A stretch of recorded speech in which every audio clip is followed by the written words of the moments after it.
For today's video ay mag-i-install tayo ng left handle switch domino na merong passing at merong hazard. So pag nagbabaklas tayo ng mga fairings, meron tayong makikitang tagdalawang screw dito sa may dibdib ng kaha ng motor. So babaklasin lang natin siya. 4 na screw lang yan.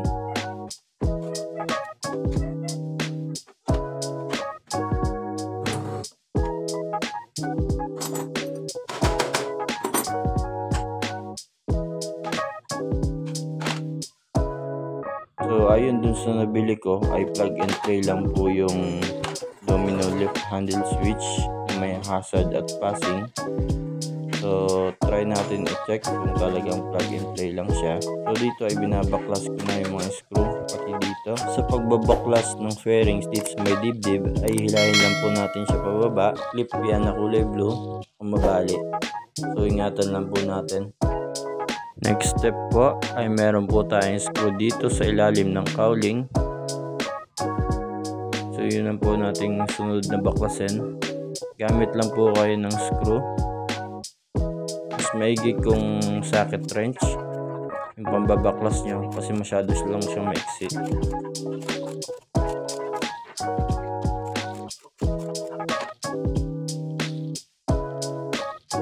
Sunod natin yung side mirror.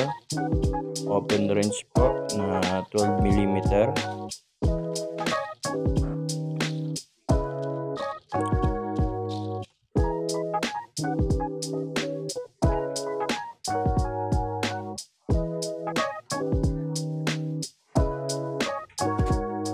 So ganun din doon sa kamay kanan, sa may right side ng side mirror.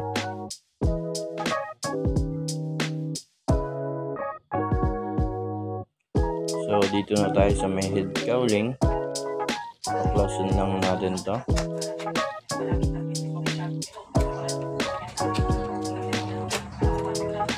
So sa pagbabaklas nito mga tol, kailangan lang natin siyang sundutin ng flat screw na hindi pwede mo siyang balutan ng kahit na anong tela para hindi magasgas yung fairings natin.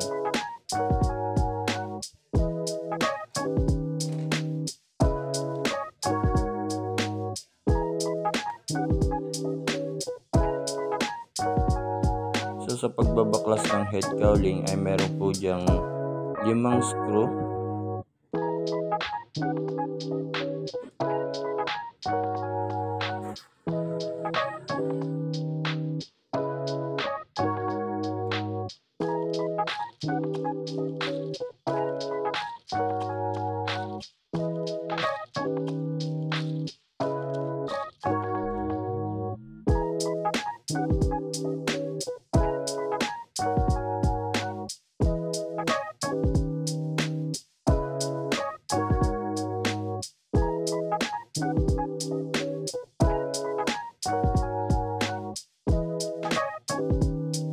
Baklasin na natin yung cowling niya, no? Dahan-dahanin lang po natin baka may mahugot tayo at mabali natin yung head cowling.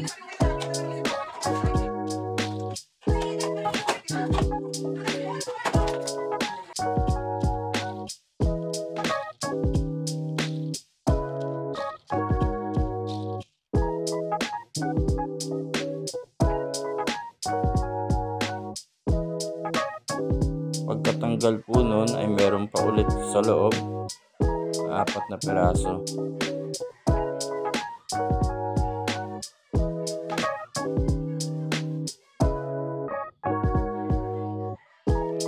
Pinaka-last ay dito sa may dibdib.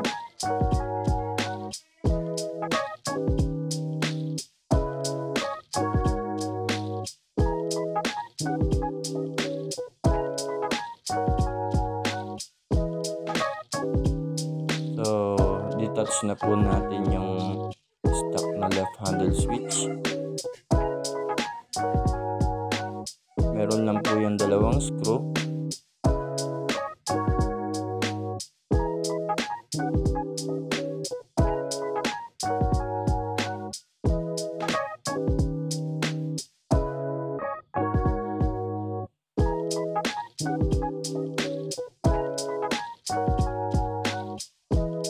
detach na po natin yung cable.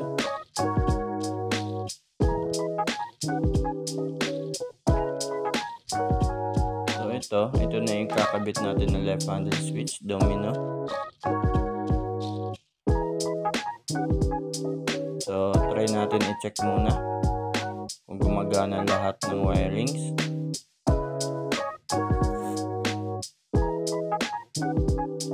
So dito try kong i-check kung lahat gumagana.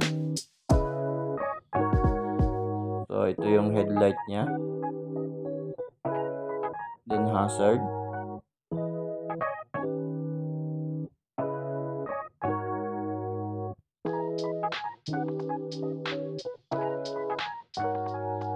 busina gumagana din. So ito yung passing nya. So plug and play lang talaga siya, no? Literal na plug and play. Kasi sa ibang mga reviews nakikita ko hindi siya gumagana sa version 2. So dito sa nabili ko ay literal na plug and play lang siya. So itong mga domino left handle switch ay nakadesign po ang wiring diagram nito sa NMAX, Yamaha NMAX. So kapag magkakabit kayo nito ay magkakaiba ang wire niya sa stock ng Honda. Pero plug and play lang siya.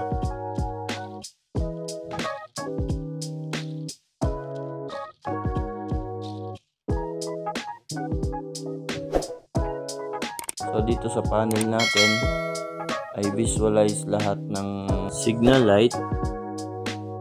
Ganon din dito sa may tail light.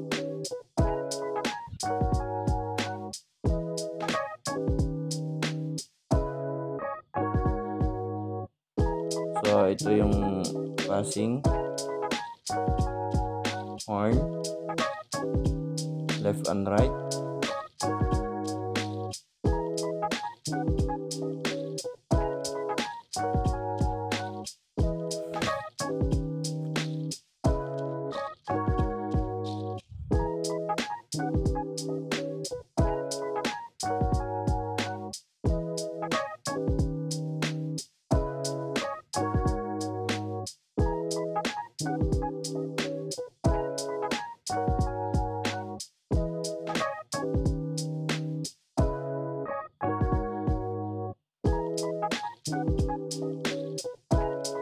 So ito re-remove lang natin yung screw nya.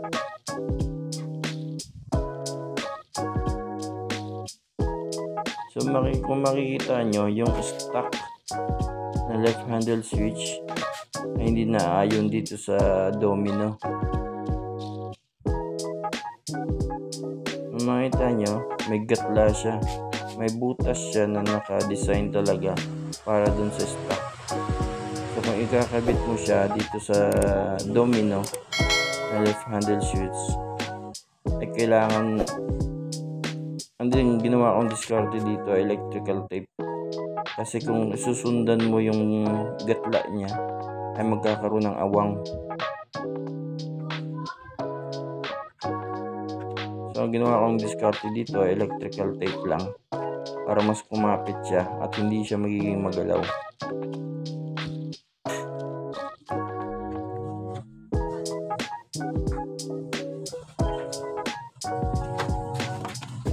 So all goods na siya, na makikita nyo yung fitment niya saktong sakto na. Yung ginawa akong diskarte dyan, yung parang palatandaan na ilalagay mo yung kuntil. Ito yung parang kuntil niya na parang kailangan mo siyang isakto dun sa butas ng handlebar. So ginupit ko na lang yan, pinantanggal ko plies. So para kahit hindi nila na isalpak yung parang kuntil niya dyan sa may butas, kasi hindi siya mag-isasakto eh. So para magsakto, ang ginawa ko, ginamitan ko na lang siya ng electrical tape dun sa may handlebar. So para yung fitment niya hindi siya magalaw. So yun lang ginawa akong diskarte.